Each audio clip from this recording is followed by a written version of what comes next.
Somewhere, not far from Earth, a star enters its death throes and explodes in a violent supernova, leaving in its wake the strangest phenomenon in the cosmos, a black hole. Our galaxy may be infested with millions of them. But now, there's evidence of something even more ominous. Black holes of unfathomable size and power. That's a big galaxy, and right down at the center, you can't see it, a black hole that's got a mass that approaches 1 billion suns. Astronomers are now studying them in unprecedented detail and finding they are bigger, stronger, and more destructive than anyone imagined. We'd like to think black holes are far, far away. But what if there's one on our cosmic doorstep? A team from Europe and another from the United States are in a high-tech race to be the first to see into the very heart of the galaxy. Now, an extraordinary new experiment is giving astronomers a first-ever glimpse inside a black hole to see what's in the lair of the monster of the Milky Way.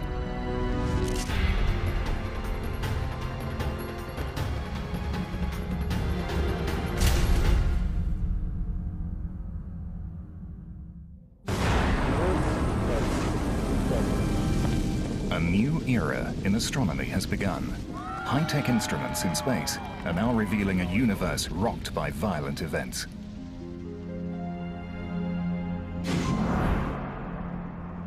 JPL Com, Chandrosi.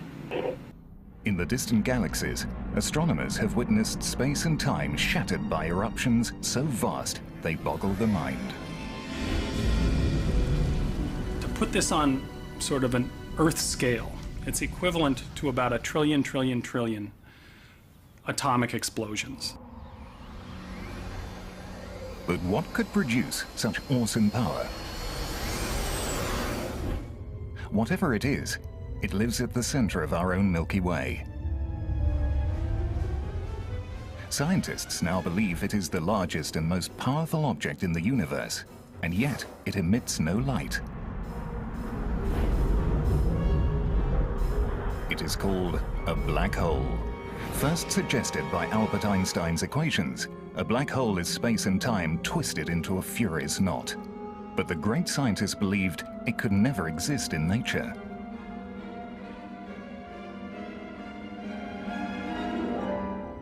Albert never really liked the idea of black holes himself. He thought they were anathema. This was something that nature should avoid. It's the places where space and time became infinitely twisted up. He thought, no, nature shouldn't allow that. Black holes are certainly odd beasts in the universe. They were thought to be peculiar, so peculiar as to perhaps not even really exist in the real world. Simply because your equations show that they can exist doesn't require that the real universe has them. That there is something strange and powerful lurking in the center of our galaxy first became clear 75 years ago.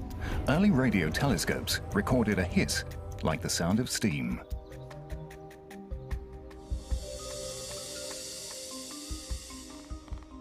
As a young astronomer, Eric Becklin was determined to get to the bottom of this mysterious energy source. First, he had to find it. There was a radio source called Sagittarius A, a very strong radio source, but there was even debate whether that was really the center or not. Astronomers knew that the centers of other galaxies are tightly packed with stars, but when they tried to see into the center of our galaxy, those stars were obscured behind a thick veil of dust. There is so much dust between us and the galactic center, it is completely opaque. You do not see the stars in the galactic center. The most powerful telescopes cannot see it. Becklin knew that some kinds of light, invisible to our eyes, can make it through the dust. Infrared, for example, travels in slightly longer wavelengths. Infrared radiation gets through the dust because its wavelengths are longer and the dust just kind of rides on the infrared wave. In the 1960s, Becklin bought an infrared detector from a military contractor and attached it to the end of a telescope. It was in August of 1966. It was a beautiful night. As we were looking with the infrared detector, we were seeing more and more stars, and the signal increased, and each star gives you more signal, and we were building up. As we were getting closer to the center, more and more stars. We were actually seeing through the dust for the first time, and then came to a peak, and then back down again. And I knew immediately that that was the center of our Milky Way, and that I was the first person to actually see the stars in the very core of our galaxy. Eric Becklin had discovered the very heart of the Milky Way, the exact location of the mysterious energy source. But its staggering power meant that this was no ordinary star. Scientists believed the only one thing that could explain the mystery was the very idea that Einstein had rejected, an object that defies explanation.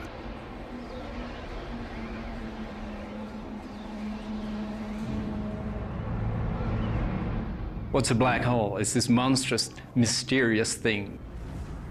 It's a point of infinite density. We don't know how to wrap our brains around that. It's a region where space and time have closed in on itself.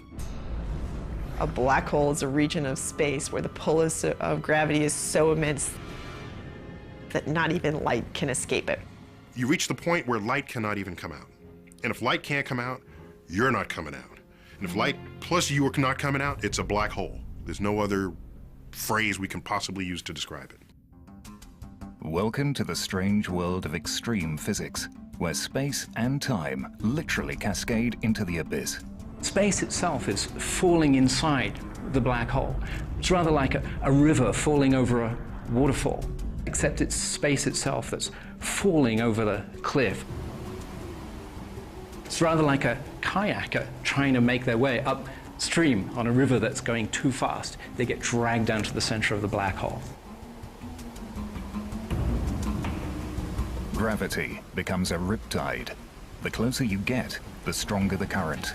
Eventually, you reach the event horizon, the point of no return.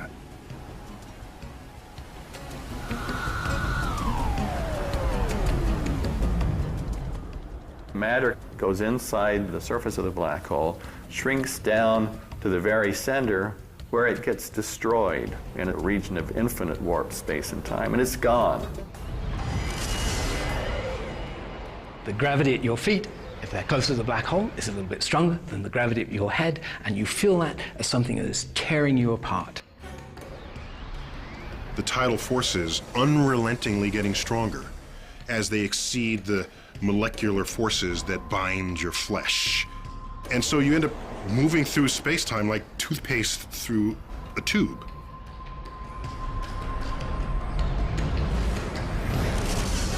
And ultimately, you will pull your atoms apart. You will be, as we say. As strange as they are, black holes are a product of the familiar universe of stars and gravity.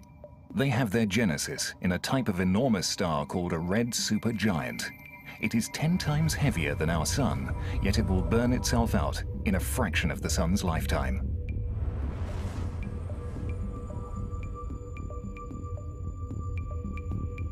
Deep inside, the crush of gravity sends temperatures roaring above 1 billion degrees. Helium and carbon fuse into heavier elements: oxygen, silicon, sulfur. Then, the star implodes under its own immense gravity, sending a shockwave roaring out. The star digs itself deeper into space travel and now goes supernova in a violent explosion. What's left is a dense core of subatomic particles, a neutron star, only about 16 kilometers across. It's so dense that a teaspoonful of neutron star matter would weigh about 1 billion tons. Eventually, the gravitational pressure will be so large that the neutrons themselves will be crushed, and there'll be nothing left to stop the collapse.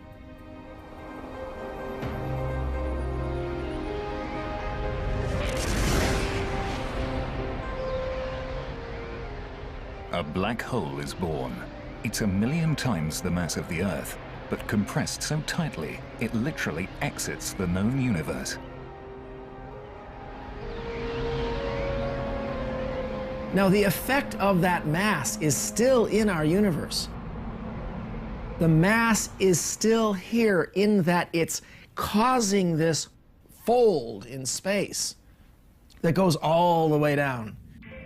It's become a hole. The best way to look at it is, if you stick your finger down in there, you ain't getting it back.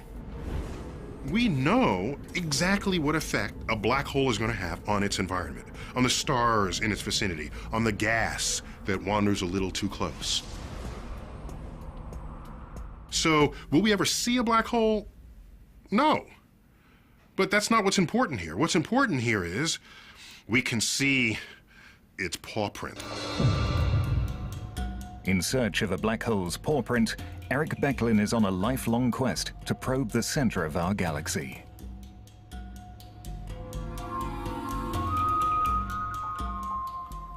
The Milky Way is a giant spiraling disk of over 100 billion stars.